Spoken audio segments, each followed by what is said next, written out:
Evangelho de João, capítulo 6, a partir do versículo 1. Vamos ler do versículo 1 ao versículo 15. Vamos dar continuidade ao texto de João. Evangelho de João, capítulo 6, a partir do versículo 1. Eu estarei lendo, os irmãos acompanham cada um na sua Bíblia, com muita atenção, com muita reverência. Peço ao irmão Gabriel para acender a luz, para melhorar a nossa visão. Obrigado. Os irmãos encontraram? João capítulo 6. Diz assim a palavra do nosso Deus. Depois dessas coisas, atravessou Jesus o mar da Galileia, que é o de Tiberíades. Seguia-o numerosa multidão, porque tinham visto os sinais que ele fazia na cura dos enfermos. Então subiu Jesus ao monte e assentou-se ali com os seus discípulos. Ora, a Páscoa, festa dos judeus, estava próxima. Então Jesus, erguendo os olhos e vendo que grande multidão vinha ter com ele, disse a Filipe: onde compraremos pães para lhes dar a comer? Mas dizia isto para o experimentar, porque ele bem sabia o que estava para fazer. Respondeu-lhe Filipe: não lhes bastariam 200 denários de pão para receber cada um seu pedaço? Um de seus discípulos, chamado André, irmão de Simão Pedro, informou a Jesus: está aí um rapaz que tem 5 pães de cevada e 2 peixinhos. Mas isto que é para tanta gente? Disse Jesus: fazei o povo sentar-se, pois havia naquele lugar muita relva. Assentaram-se, pois, os homens em número de quase 5.000. Então Jesus tomou os pães e, tendo dado graças, distribuiu-os entre eles e também igualmente os peixes, quanto queriam. E quando já estavam fartos, disse Jesus aos seus discípulos: recolhei os pedaços que sobraram, para que nada se perca. Assim, pois, o fizeram e encheram 12 cestos de pedaços dos 5 pães de cevada que sobraram aos que haviam comido. Vendo, pois, os homens o sinal que Jesus fizeram, disseram: este é verdadeiramente o profeta que deveria vir ao mundo. Sabendo, pois, Jesus que estavam para vir com o intuito de arrebatá-lo, para o proclamarem rei, retirou-se novamente sozinho para o monte. Amém. Glória a Deus. Santo Deus, glorioso, eterno, estamos aqui diante de Ti, Pai, com o intuito de aprender a Tua palavra, de louvar o Teu santo nome, de bendizer, Pai, ao Senhor.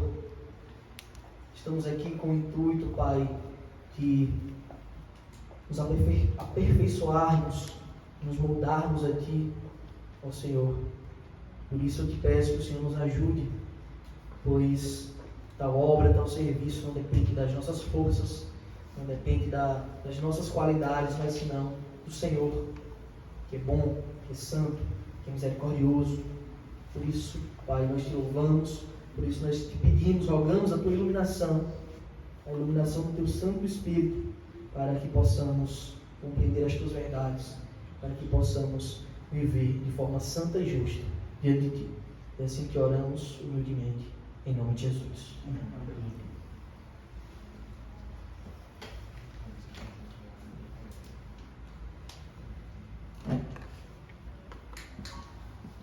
Meus irmãos, nós estamos dando sequência. Mais uma vez, eu gosto sempre de frisar, principalmente para quem nunca veio, o capítulo. Agora no capítulo 6 de João, sequência ao livro de João, nós temos o intuito de expor todo o livro. Certo? Começamos no versículo 1 do capítulo 1 e agora, depois de algumas semanas, acredito que 14 ou 15 semanas, estamos no início do capítulo 6.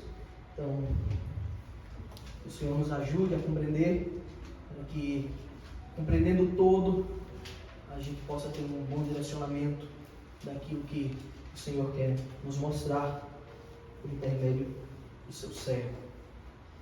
Então, meus irmãos, o capítulo 6 traz uma das narrativas mais conhecidas da Bíblia. Mais uma vez, o fato de ser uma narrativa conhecida, como outras que nós já vimos, o fato de ser uma coisa difundida popularmente, não significa dizer que é bem interpretada. Não significa dizer que é bem entendida no seu contexto real, no seu ensino real. Este capítulo ele descreve 2 grandes sinais. João, nós já vimos, já disse isso antes, ele descreve apenas 7 sinais que o nosso Senhor Jesus Cristo fez no seu ministério histórico, no seu ministério terreno. E desses 7, 2 estão presentes nesse capítulo. É um capítulo longo, acredito que o mais longo do livro de João. E eles são a multiplicação de pães e peixes e Jesus andando sobre as águas. Todo o capítulo 6, ele é, na verdade, uma única narrativa. Ele tem uma mensagem central, ele tem um começo, meio e fim. Por isso que é importante a gente estar bastante atento em cada detalhe. Claro que, por ser muito extenso, acredito que 71 versículos, a gente não tem como expor todo ele uma noite. Acredito que serão necessárias pelo menos umas 4 para que seja possível a gente estudar bem esse capítulo. Pois bem, eu gostaria de começar de fato essa noite fazendo uma pergunta que não precisa ser respondida audivelmente, mas que a gente pode pensar um pouquinho melhor. A pergunta é: quem é Jesus? Pergunta um tanto comum, a gente vê pregadores fazendo, ou pessoas se fazendo por aí, e muitas respostas elas são dadas para essa pergunta. Muitas respostas têm sido proferidas para essa pergunta: quem é Jesus? Então, Jesus é uma figura pública de conhecimento de todos. Praticamente todo mundo, literalmente o mundo inteiro, já ouviu falar de Cristo alguma vez na vida. Pode até não ter ouvido no contexto certo, nem tido o ensino correto, mas já praticamente todo mundo já ouviu falar. E muitas respostas têm sido dadas. E essas respostas, muitas vezes, e eu afirmo categoricamente, que a maioria delas tem sido errada. E essas respostas, elas podem refletir muitas coisas, principalmente o caráter e o interesse daqueles que estão respondendo, e não do próprio Cristo. Muitas respostas sombrias, estranhas ao Evangelho, aversas da palavra de Deus, têm sido dadas para essa pergunta: quem é Jesus? Bom, algumas delas, um rabi. Essa foi a resposta de Nicodemos quando ele procura Cristo. A gente já estudou esse texto, lá em João capítulo 3, versículo 2. Senhor Rabi, sabemos que tu és mestre vindo da parte de Deus, porque ninguém pode fazer estas coisas que tu fazes se Deus não estiver comigo. É isso que Nicodemos diz ao próprio Cristo. Sabemos que tu és mestre, Rabi, título de honra, de nobreza, de respeito. E é bem verdade, Cristo é mestre, porém essa não é toda a verdade. E é evidente que Nicodemos ele comete falhas ao tentar responder para o próprio Cristo quem ele era. Na verdade, ele foi perguntar a Cristo quem ele era, e ele já chega dando essa resposta. Um profeta é a conclusão que a mulher samaritana chega no capítulo 4, que nós estudamos também. Tu és profeta, veja o que és profeta. Quando Cristo denuncia o seu pecado: olha, bem disseste, você não tem marido, porque 5 maridos já tiveste, e o que tem agora não és teu. Aí ela responde: veja que tu és profeta. Isso também é verdade, mas também não é toda a verdade. Bom, a gente não vê respostas para essa pergunta apenas na Escritura. Nós não vemos resposta para essa pergunta: quem é Jesus Cristo? Apenas na Bíblia, independente do livro. Nós vemos essa resposta no dia a dia. Muitas pessoas debatem, como debatem muitas coisas, sem conhecimento sobre a maioria delas. Isso é praticamente uma peculiaridade do brasileiro, debater sobre todos os assuntos: política, medicina, até matemática, que não é tão debatível assim, mas as pessoas debatem sem conhecimento algum. Bom, as muitas respostas, algumas chamam a atenção para a pergunta: quem é Jesus? Algumas dessas respostas, se nós ouvimos no dia a dia, no ambiente de trabalho, numa conversa com amigos, com conhecidos, ou até ouvindo desconhecidos conversar perto. Um grande líder, é isso que Cristo é, um grande líder político, um revolucionário, alguém que veio lutar contra o sistema, um militante das minorias, alguém que veio defender pessoas que estavam ali à margem da sociedade, como prostitutas, publicanos. Será que é isso que Cristo é? Tantos quantos, meus irmãos, tentaram definir Cristo pelos seus próprios achismos, tiraram suas conclusões totalmente destituídas, separadas da Escritura, da Palavra de Deus, não só falham miseravelmente ao tentar definir quem é Jesus Cristo, como eles blasfemam contra o próprio Deus. Vejamos. João capítulo 6, versículo 1, nosso texto da noite, diz assim: Depois destas coisas, atravessou Jesus o mar da Galileia, que é o de Tiberíades. Uns fatos interessantes. Nós acabamos de estudar o capítulo 5, vimos que Cristo estava ali em Jerusalém, aquele famoso texto que ele foi no tanque de Betesda, curou aquele homem, e ali gerou uma discussão imensa, porque era sábado. Gerou uma grande discussão. Afinal, você está curando no dia do Senhor, isso é errado. E os fariseus não se preocuparam com a obra de Cristo, não entenderam a grandiosidade que ele havia feito, um homem paralítico há 38 anos andar. Mas eles questionaram: você fez o homem tomar o seu próprio leito no sábado, e isso não é permitido. Claro que eles falhavam em interpretar a lei, e muito mais nos seus intentos. Os intentos do coração deles eram malignos. E ali gerou uma grande discussão. Nós acompanhamos dentre 3 noites, nós passamos estudando o capítulo 5 do Evangelho de João. E agora, estudiosos dizem que se passaram alguns meses, afinal ali provavelmente era a festa dos tabernáculos, e agora estamos chegando próximo à Páscoa dos judeus, como o texto mesmo afirma. Então Jesus ele retorna da Judéia para a Galileia, pois estava sendo perseguido por aquele homem no sábado. A perseguição ali é deflagrada, fica claro que há uma perseguição contra a pessoa de Jesus, e ele agora volta para acalmar os ânimos, pois bem ele sabia que o tempo ainda não era chegado, ele tinha muita coisa a fazer ainda. Então Cristo, ele, apesar de ser obediente à lei, ele vinha com certeza de que ia morrer, que ia dar a sua própria vida. Nós vimos que ninguém atira, mas ele mesmo entrega a sua vida. Ele tinha tudo planejado. Na verdade, o Pai tinha escrito tudo quanto ele tinha que fazer. E ele não ia furar etapas, pular etapas, senão que ele ia fazer cada coisa no seu devido lugar. E Cristo agora está na Galileia. E ele diz ali, que é o Mar da Galileia, que é o de Tiberíades, né? Isso é um fato histórico interessante, né? O Mar da Galileia era muito antigo, obviamente, esse nome, mas como o Império Romano dominava, Herodes dominava, ele decidiu dar em homenagem àquele lugar a um imperador Tibérios. Então o nome do lugar ficou Tiberíades, e consequentemente o Mar da Galileia também passou a ser chamado de Mar de Tiberíades, mas na verdade é o mesmo, está se tratando do mesmo mar. Versículo 2, ele continua: seguia-o numerosa multidão, porque tinham visto os sinais que ele fazia na cura dos enfermos. Seguia-o numerosa multidão.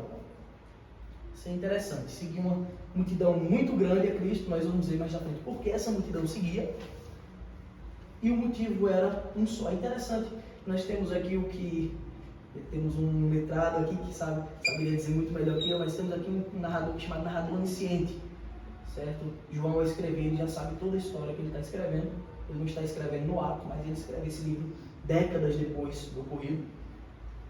E seguiu numerosa multidão. E o motivo pelo qual eles seguiam a Cristo é descrito. Eles tinham visto os sinais que ele fazia na cura dos enfermos. É dito que muitos sinais Cristo fez, muitos milagres Jesus fez, porém 2 desses milagres o próprio João descreveu, e 2 deles é relacionado à cura de enfermos. O filho do oficial estava doente, Cristo diz: vai que teu filho vive. Em distância de 30 quilômetros, ele nem tinha visto o rapaz. E o homem paralítico há 38 anos, que estava ali no templo de Betesda. Então, grande multidão seguia Cristo por isso, pela cura dos enfermos. Então, fica claro que muitas pessoas seguiam a Cristo por um motivo. Eles não seguiam a Cristo por quem ele era, eles não seguiam a Cristo pela sua essência, mas por aquilo que eles poderiam extrair, as vantagens que eles poderiam tirar de Cristo. Olha, aquele homem cura enfermos, aquele homem transforma água em vinho, certamente é bom estar seguindo ele. Alguma coisa de boa ainda vai surgir, mas e certamente a gente vai receber alguma bênção de alguma forma. Então eles não seguiam a Cristo por quem ele era, pela sua obra, pela sua missão de salvar pecadores. Eles não ouviam seus ensinos como deveria ser ouvido, mas eles seguiam por interesse. Quantas pessoas não fazem isso hoje? Quantas vezes nós mesmos não nos aproximamos com mais fervor, com um pseudo-fervor do Evangelho, quando nós estamos interessados em alguma coisa? Grande parte das igrejas é pautada nisso. Vem aqui, você vai receber determinada bênção. Então tem as igrejas já seccionadas, cada um com suas especialidades. A Igreja das Curas, inclusive tem uma figura aqui na cidade, né, que muita gente foi adorar o rapaz lá no shopping, né? Tem a figura das curas, tem a Igreja das Curas, né? Tem a Igreja da melhoria financeira. E eles começam a seccionar agora, cada um com sua especialidade demoníaca, que eles criam e dizem que é da Escritura. E assim, muitas pessoas agem dizendo que seguem a Cristo, quando na verdade elas seguem o próprio ventre, os próprios desejos, as próprias ambições.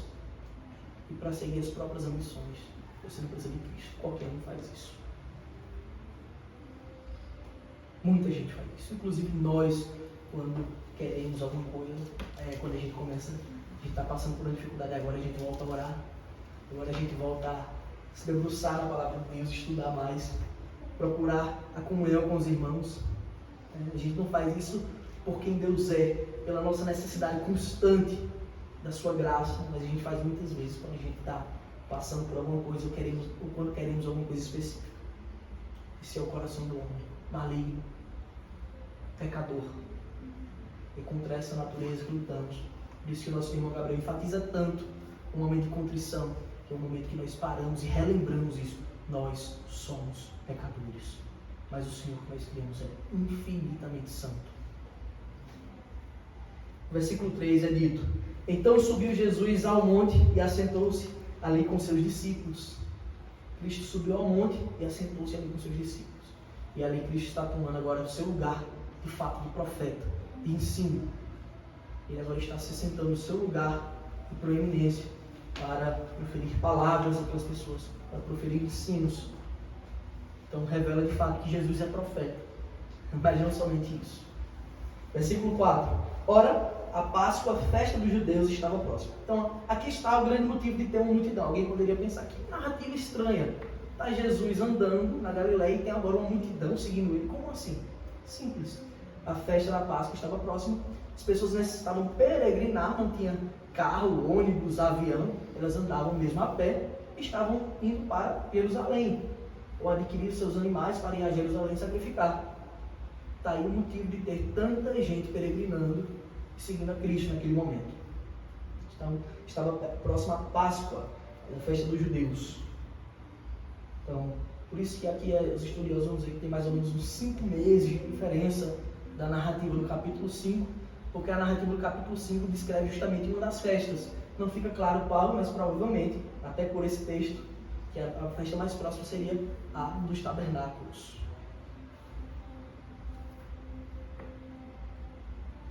Vimos agora, no versículo 5, Jesus fazendo um teste com a pessoa de Filipe.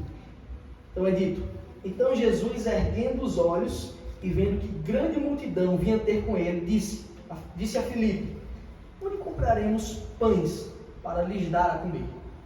Onde compraremos pães para dar de comer para essa multidão? Onde é que a gente vai arranjar tanto pão para alimentar esse povo? É evidente que nosso Senhor não estava querendo saber de fato essa resposta, ele estava fazendo um teste com Filipe. Alguém poderia perguntar por que Filipe? As especulações são muitas, alguns vão dizer que possivelmente Filipe era daquela região, outros vão dizer não, só porque Filipe era um dos mais antigos, ou porque chegou a vez dele de ser provado, de ser testado. E Jesus agora está perguntando, onde é que a gente vai comprar pão para tanta gente? Versículo 10 descreve que assentaram-se, pois, os homens em número de quase 5.000. Ou seja, era muita gente, uma multidão. Provavelmente aqui só estavam sendo contados de fato os homens. Então, era pelo menos o triplo de pessoas disso aí. Então, pelo menos uns 15.000 pessoas, podia até ter mais. 15.000 é baseado nas famílias hoje, que tem apenas um filho. Naquela época as famílias tinham muitos filhos. Então, possivelmente aqui poderia chegar até a 20.000 pessoas peregrinando. Era muita gente. Por isso que faz essa pergunta, que era óbvia a resposta. Não há lugar nenhum aqui que venda tanto pão. Não há lugar. Não tem como haver isso. Hoje, com a tecnologia que nós temos, se a gente for procurar um lugar que tem tanto pão, a gente não vai achar quanto mais naquela época. E Jesus pergunta, onde compraremos? E é interessante isso, meus irmãos, porque muitas vezes nós somos provados por situações, provados pelo próprio Deus por situações que aparentemente não têm resposta, com circunstâncias que aparentemente não têm solução. E a primeira coisa que a gente faz, a primeira coisa que nós fazemos é pensar como Mário, como é que eu vou solucionar esse problema? Quais os meios eu vou utilizar para corrigir esses erros? Para ajeitar aquilo ali, para consertar aquilo outro. O que é que eu vou fazer? E foi exatamente isso que nós fazemos constantemente quando nos deparamos com diversas adversidades. Nós falhamos terrivelmente quando achamos que a solução está em nós mesmos. Eu já disse isso, continuarei repetindo. A solução para coisas grandiosas e até para as pequenas, mas para a maior de todas, que é a salvação da nossa alma, não pode estar condicionada a mim. Porque se tiver condicionada a mim, eu vou falhar.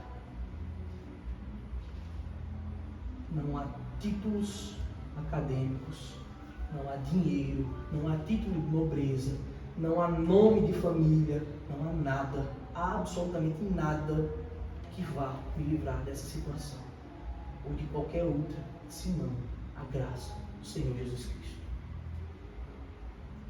E muitas vezes nós falhamos quando nós tentamos resolver as coisas pelas nossas próprias forças. E Deus nos testa, Deus nos prova que nós devemos confiar nele. Que Ele quer que nós confiemos nele como a primeira solução. Não como a última, quando já tentei tudo e nada mais acertar. Agora vou recorrer a Deus. Veja que uma coisa corrige a outra, porque quando nós temos Cristo como primeiro para tudo, significa dizer que nós não estamos mais procurando Ele simplesmente para saciar problemas, mas que Ele já é a nossa causa primária em tudo, a nossa ajuda primária. Então significa dizer que eu não estou mais orando agora por interesse, mas porque eu já estava. Eu não estou mais buscando agora entender a Escritura, mas porque eu já faço isso constantemente. Por isso que é importante que Ele seja primeiro, que Ele tenha a primazia nas nossas vidas. Importante que Ele esteja sempre como o alfa, de fato, na nossa vida. O começo. Tudo. Nós muitas vezes falhamos, assim como Filipe vai falhar também. O versículo 6, ele diz: mas dizia isto para o experimentar, porque ele bem sabia o que estava para fazer. Interessante. O próprio João já deixa claro que Jesus faz essa pergunta a Filipe para o experimentar, para o provar. Porque você, meu irmão, acha que você não vai ser provado hoje? É interessante quando muitos aí espalham um suposto evangelho de oba-oba, de que tudo é alegria, que você se converte, agora seus problemas foram todos solucionados. Essa promessa nunca foi dada. A promessa que nos foi dada foi de vitória contra o pecado, a salvação eterna, da glória na eternidade. Mas aqui ainda padeceremos muitas aflições, ainda passaremos por muitos problemas, muitas circunstâncias adversas. E é isso que o Evangelho nos ensina. E é muito importante que João tenha dito isso, mas dizia isto para experimentar, porque ele bem sabia o que estava para fazer. Deus sempre sabe o que está para fazer, porque Ele, diferente de nós, não pode ser pego de surpresa. Ele tem todo o poder, Ele tem toda a ciência, Ele tem o domínio sobre a história, sobre o governo, sobre tudo, meus irmãos. De fato, se você precisa confiar em alguém, que seja em Cristo, que tem tudo nas suas mãos. Versículo 7. Respondeu-lhe Filipe. E aqui está a resposta de Filipe. Observe que Jesus perguntou: onde compraremos? A resposta de Filipe é essa: não lhes bastariam 200 denários de pão para receber cada um o seu pedaço. E Filipe falha no teste, falha nesse experimento de Cristo. Não lhes bastaria 200 denários. Filipe já tinha presenciado Cristo transformado em vinho. Filipe já tinha visto Jesus fazer um paralítico andar. O paralítico há 38 anos, andar como se sempre estivesse saudável. Ele já tinha visto Cristo fazer grandes coisas. Grandes coisas. E agora ele parece que esquece disso. O pecado, ele faz isso com a gente. Constantemente devemos mortificar a nossa carne. Devemos mortificar o nosso ego, as nossas vaidades, os nossos medos. Mortificar em Cristo, para que a gente confie nele de fato. Filipe já tinha visto Cristo fazer grandiosas coisas. Mas agora ele olha para Cristo e diz: a gente não tem dinheiro para isso. 200 denários não seriam necessários. Ele não responde a pergunta de Cristo: onde? Na verdade, quando Jesus pergunta onde, ele queria dizer: o Senhor pode. O Senhor já fez. Faça mais uma vez. Mas Filipe, ele pensa: 200 denários. 200 denários, meus irmãos, era o equivalente a 8 meses de trabalho. 8 meses de trabalho. Diariamente. Para aquele povo. 8 meses de trabalho.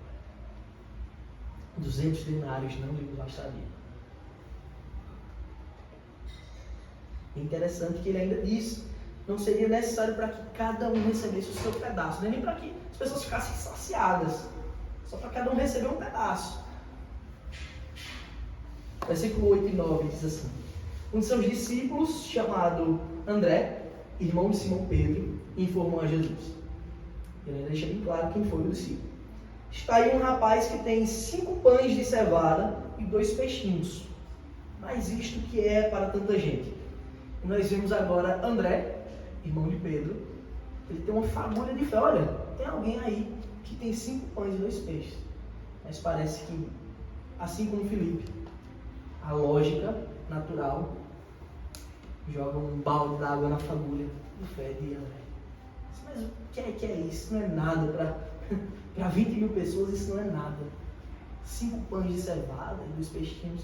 Que fique claro, meus irmãos, pão de cevada não é pão de trigo, como nós conhecemos, o pão bonito. Pão de cevada é uma espécie de bolacha, um negócio fofo, estranho, que era para pessoas mais pobres. Então, certamente um jovem aí, com apenas o seu pãozinho de cevada, seus 2 peixes para aquela peregrinação até chegar a Jerusalém. E agora André fica sabendo que ele tem, o bichinho, coitado, só tem aquilo. Que é isso para tanta gente?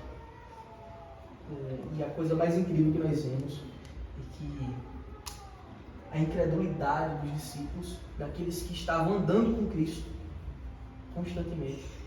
E, meus irmãos, nunca achem que o fato dos discípulos que andaram com Cristo terem sido incrédulos, mesmo estando próximos a Ele, é desculpa para vocês. Não achem que não é. Aqueles homens que estavam andando com Cristo foram incrédulos, mas isso não impediu Jesus de realizar o seu sinal. Muitas pessoas gostam de dizer por aí, ó, você precisa ter fé, se não tiver fé, Jesus não faz. Né? Isso não impediu Cristo de realizar o sinal. Até porque um dos seus grandes milagres, o maior milagre que Cristo faz, é a conversão de um pecador. E isso ele faz no momento que a gente não tem fé. Ele não só dá fé, como ele converte. Ele convence o homem do seu estado de pecado. Ele convence o homem que Deus julgará o mundo e faz daquele homem um crente. Faz ele dizer sim para o Evangelho. Eu entendo, eu acredito que o Senhor fez isso por mim. A incredulidade deles não apaga a vontade de Cristo de fazer bem, de agir misericordiamente como multidão. Isso também revela esse texto que Jesus não estava só preocupado em dar um ensino técnico, mas que ele tinha um carinho, um amor, um cuidado pelas pessoas como um verdadeiro pastor, que por um lado ensinava a verdade, mas por outro dava um verdadeiro suprimento. Os dois suprimentos, o da alma e o do corpo. Aquele corpo. E agora Jesus vai fazer aquele sinal e ele nem repreende, nem Filipe, nem André. Ele simplesmente diz, no versículo 10, disse Jesus, fazei o povo assentar-se, pois havia naquele lugar muita relva. Sentaram-se, pois, os homens em número de quase 5.000. Um dos evangelhos, creio que o de Marcos, ainda vai dizer que eles foram separando os homens de 50 e 50, então por isso que eles têm a contagem correta.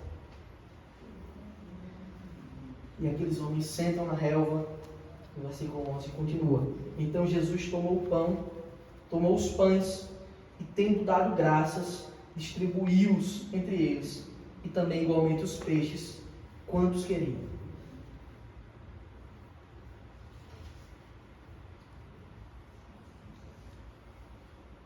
O reverendo Dias Lopes, comentando esse texto, ele destaca a organização de Jesus em seus atos, a organização de Deus, quando ele faz as coisas sempre corretas, coerentes.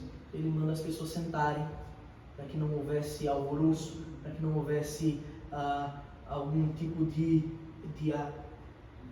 agrupamento estranho, mas senão que ele organiza as coisas. E que isso fique claro que é um princípio importante para a verdadeira adoração. De fato, Deus, Ele nos ordena que façamos um culto com ordem, com decência. E, de fato, não é para ver amontoados aí, aglomerados, não é para ver um que atropela o outro, quer o primeiro, não. As coisas são feitas com ordem. A mesma coisa ele faz na transformação da água no vinho, da água em vinho. Quando ele diz, olha, enchem de água. Depois que vocês encherem de água, vocês vão enviar para o mestre de sala para ele provar. E nós vemos que cada coisa Deus faz de forma bem metódica. E Cristo realiza a sua obra perfeitamente, nos ensinando muitos aspectos. E um dos principais que ele nos ensina nessa palavra é este: tendo dado graças.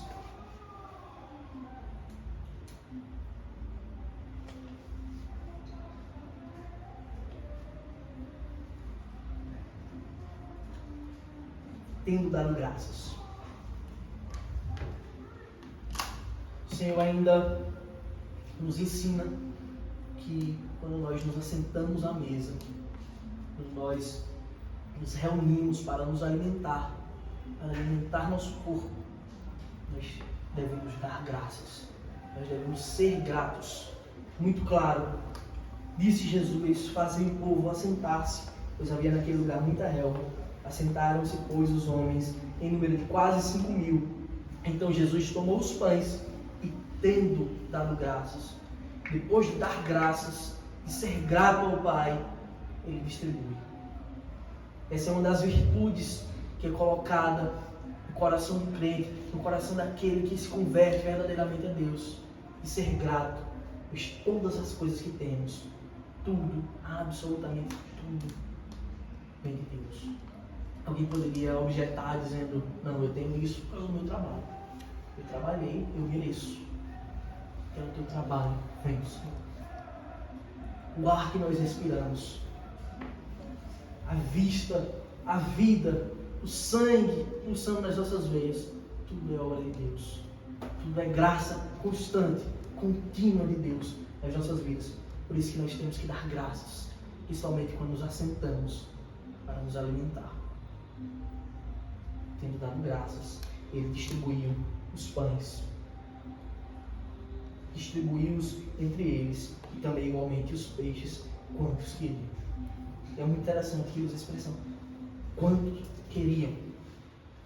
Então, não havia ali um racionamento onde cada um, você só pode comer tantos pedaços. Não, foi distribuído com fartura. E é assim que é o nosso Senhor.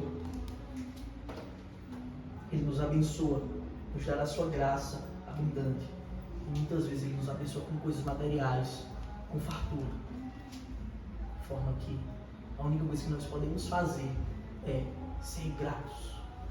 Por isso, meus irmãos, quando vocês sentarem à mesa, que vocês virem a fartura, vocês olhem para o alto ou para dentro e lembrem que o Senhor tem sustentado vocês. Nós não merecemos, nós temos falhado constantemente e ainda assim Deus tem sustentado a todos nós. Quantas pessoas queriam ter uma mesa farta, ter uma família com quem sentar e comer, alguém para conversar, alguém para poder dividir o pão. E Deus tem nos abençoado e muitas vezes não somos gratos por isso. E muitas vezes temos sido infiéis, indignos de Cristo. E o Senhor nos ensina, deem graças, sejam gratos, porque o Salvador, o soberano Deus, tem provido todas as coisas. E mais uma vez nós vemos o Senhor realizando uma grande obra, uma grandiosa obra. Ele distribui os pães e os peixes. Ninguém vê uma autopromoção de Cristo. Ninguém vê Jesus fazendo nenhum movimento estranho. Nada como quem ele faz um teatro, como muitos fazem por aí. Ele simplesmente manda os discípulos distribuir. E quanto mais distribuíam, mais pão tinha. E quanto mais distribuíam, mais peixe tinha. Vocês não veem Cristo girando os braços. Não há nenhum relato disso, de rodopio, de falar coisas estranhas, senão que ele distribua entre todos. E todos são saciados. E todos ficam fartos. Porque o nosso Deus é o Deus da fartura. Versículo 12.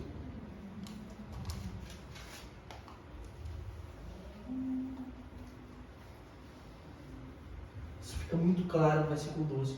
E quando já estavam fartos, disse Jesus aos seus discípulos, recolhei os pedaços que sobraram para que nada se perca. Quando já estavam fartos, ele disse para recolher, para que nada se perca. Agora, com todos já saciados, o Senhor ainda nos ensina mais uma lição. Olha que capítulo complexo. Olha quantos ensinos o Senhor nos dá com a sua própria palavra, simples. Ele não fala nenhuma palavra complicada, nada estranho de se entender, mas uma coisa simples, como ele está alimentando o povo, nos traz tantas lições. Recolhei os pedaços que sobraram. E é importante que nós saibamos, meus queridos, que fartura não é sinônimo de desperdício. Nós somos chamados para viver uma vida de compaixão. Nós somos chamados para viver uma vida de misericórdia de Deus. Se você desperdiça, você não está sendo um bom mordomo do Senhor. Você não está administrando aquilo que Deus lhe deu com graça, por amor. Você não está administrando corretamente. Pois quantas pessoas, basta a gente andar aqui por essas ruas, ali na praça, amontou muitos para dormir, que não tem um teto, não tem comida. Quando a gente entra num restaurante, nós muitas vezes somos privilegiados, o Senhor tem nos abençoado. Quantas pessoas nos abordam e dizem, me dá uma quentinha, me dá uma comida. E nós simplesmente muitas vezes jogamos fora, deixamos estragar na geladeira as coisas, como se a gente vivesse uma vida de esbanjamento, de desprendimento das coisas, no mau sentido, de forma que muitas vezes somos negligentes, pecamos contra o Senhor, quando nós não agimos com misericórdia, porque tantos precisam, e nós simplesmente fechamos os olhos. E o Senhor, nesse ato soberano, ele simplesmente disse, não deixe nada desperdiçar. Recolham aquilo que sobrou. Recolhei os pedaços que sobraram, para que nada se perca. São essas palavras de Cristo. Meus irmãos, se na sua casa há fartura, se na sua casa as coisas não são difíceis, isso não é motivo para você desonrar a Deus. Pelo contrário, duas coisas. Primeiro, glorifique a Deus. Dê graças. Ensine isso à sua família. Seja grato por tudo que Deus lhe dá. Segundo, abençoe sempre a quem não tem. Seja misericordioso como o Senhor é. Deus nos ensina o verdadeiro amor de atitudes. Mais do que simplesmente a palavra, Ele nos ensina com sua atitude. Nós somos chamados para sermos imitadores de Cristo. Seja nas coisas simples ou nas grandiosas. Abençoe os outros. Use de misericórdia e pregue a verdade. Versículo 13. Assim, pois, o fizeram e encheram 12 cestos de pedaços dos 5 pães de cevada que sobraram aos que haviam comido. O apóstolo João, ele faz questão de relatar a quantidade de alimento que sobrou, para que fique evidente que foi um milagre extraordinário do Senhor. Sobrou 12 cestos dos pães e peixes.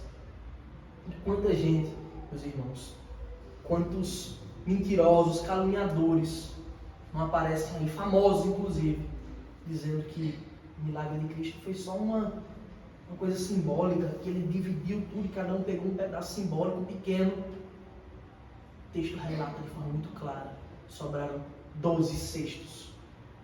As pessoas estavam saciadas e quando já estavam fartos, é a expressão que está escrita, sobraram 12 cestos, tudo é muito literal, tudo é muito bem descrito, para que ninguém, nenhum indígena duvide da veracidade da obra do Senhor.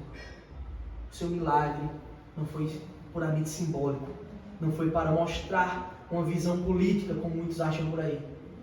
O seu milagre foi de misericórdia, de amor e de soberania, porque revela quem Ele é. Versículo 14. Vendo, pois, os homens o sinal que Jesus fizera, disseram, este é verdadeiramente o profeta que devia vir ao mundo. E eles chegaram à conclusão correta. Este era de fato o profeta que estava para vir ao mundo. Esse é de fato o profeta que Moisés anunciou, que Deus levantaria um profeta semelhante a ele, que faria muitas outras coisas. O problema é que aquelas pessoas o seguiam por motivos próprios. Como isso no texto afirma que elas o seguiam por causa dos milagres que ele fazia. No capítulo 2, eu já disse que íamos voltar muitas vezes para esse capítulo. Cristo disse que não se confiava a eles, porque conhecia a todos e sabia qual era o coração do homem. E esse é o caso dessas pessoas. Eles reconheceram que ele era o profeta, porque não tinham como não reconhecer, porque ninguém pode fazer essa coisa que ele fez se não for. Mas eles não criam verdadeiramente na sua obra, eles não criam verdadeiramente na sua palavra. Momentos depois, poucos instantes depois, eles vão falar isso aqui, versículo 60 desse mesmo capítulo. Muitos dos seus discípulos, pessoas que o seguiam, tendo ouvido tais palavras, disseram: duro é este discurso, quem o pode ouvir? Mas Jesus, sabendo por si mesmo que eles murmuravam a respeito de suas palavras, interpelou-os: isto vos escandaliza? Que será, pois, se vides o Filho do Homem subir para o lugar onde primeiro estava? E muitos ali o deixaram de seguir. Mas na frente ele olha para os 12. Versículo 66. À vista disso, muitos dos seus discípulos o abandonaram e já não andavam com ele.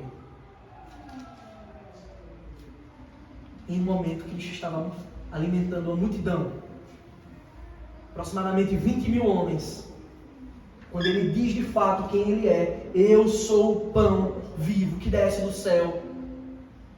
Vocês acham que é Moisés que dá o maná, que trouxe pão do céu? Não, o pão do céu quem dá é o meu Pai, e eu sou esse pão vivo que desce do céu. Eu sou verdadeira comida, eu sou verdadeira bebida. Só em mim vocês estarão saciados. E o que eles dizem depois de ser alimentados fisicamente por Cristo é: duro é este discurso, quem pode ouvir? Quantas pessoas estão procurando a Deus, procurando a Cristo apenas por benefícios materiais, por aquilo que eles querem receber, por aquilo que eles anseiam? E se você não estiver procurando Cristo, porque Ele é o verdadeiro pão que desce do céu, a verdadeira comida para a vida eterna, você está perdido. Versículo 15. Sabendo, pois, Jesus que estavam para vir com o intuito de arrebatá-lo, para o proclamarem rei, retirou-se novamente sozinho para o monte. Veja, antes deles murmurarem contra Cristo, eles queriam o proclamar rei. Momentos após, eles estariam blasfemando o Senhor. Eles estariam deliberadamente abandonando, dizendo: nós não queremos. É interessante que o texto fala: sabendo, pois, Jesus. Jesus sabe disso por quê? Porque Ele tem toda a ciência. Porque Ele é Deus. E Ele sabia que queriam proclamar Ele rei. E de fato, isso é lógico. Quem não ia querer proclamar um rei? Alguém que cura os outros com a palavra, alguém que multiplica comida, multiplica alimento. Quem é que não quer esse rei? De fato, Ele é rei. Só que eles queriam um rei terreno. Eles queriam alguém que saciasse as suas vontades carnais, os seus desejos, os seus intentos pessoais pecaminosos. O Senhor é rei do universo. Eles queriam proclamar Jesus rei. Mas a pergunta é: qual mão humana pode coroar o Senhor do universo? Qual mão humana pode levar uma coroa para o Senhor dos exércitos? É fato que nenhuma mão pode fazer isso, senão que Ele simplesmente é rei, porque Ele é dono de tudo. E Ele retirou-se sozinho, como o texto diz, para o monte. Ele se ocultou para que as pessoas não fizessem aquilo. Conclusão que nós chegamos, meus filhos. No começo desse capítulo ele traz o relato de um dos principais feitos que já aconteceu na história. O milagre de Cristo, ele dá mais uma testemunha de quem Ele é, Deus. Capítulo 5 fala disso. Quando os judeus me interrogam e dizem: quem é você? Quem é que dá testemunha? Ele mostra João Batista. Vocês não querem testemunha? João Batista testemunha de mim. Mas eu não aceito o meu testemunho. Quem testemunha de mim é o Pai que está no céu. As minhas obras que Ele me conferiu para fazer testemunham que eu sou o Filho de Deus. E a palavra que vocês dizem crer, mas que vocês não creem, ela dá testemunho de mim. E agora Ele fez mais um grande sinal, que claramente testemunha quem Ele é. Pois quem tem o poder de multiplicar os elementos e fazer surgir as coisas, senão o próprio Criador? senão aquele que chama à existência as coisas que não se viam, que pelo poder da palavra ele diz, haja e simplesmente ouve. Tudo isso, absolutamente tudo isso, foi relatado por João, com um único intuito, como nós já lemos e vamos ler mais uma vez. Esse versículo é chave no livro inteiro. João 20, versículos 30 e 31. João capítulo 20, versículos 30 e 31, diz: na verdade fez Jesus diante dos discípulos muitos outros sinais que não estão escritos neste livro. Estes, porém, foram registrados para que creiais que Jesus é o Cristo, o Filho de Deus, e para que, crendo, tenhais vida em seu nome. E vimos que muitos tentaram responder a pergunta que nós começamos: quem é Jesus? Um líder político?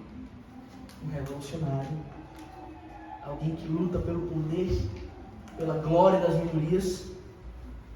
Certamente não. Está claro no texto. Jesus se retirou para o monte, porque ele não queria que ninguém o proclamasse rei. E qualquer líder político jamais faria isso, senão que todos agora constantemente estão passando para cima e para baixo, apertando a mão de todos, abraçando a todos, para um lugar ali ao sol. Diferente desses, o nosso Senhor se ocultou, porque a sua obra não é carnal, porque a sua obra não é deste mundo, porque o que ele tinha para fazer era muito maior. Aquelas pessoas, elas estavam procurando um rei que os livrasse do Império Romano, mas Cristo veio para nos libertar do império das trevas.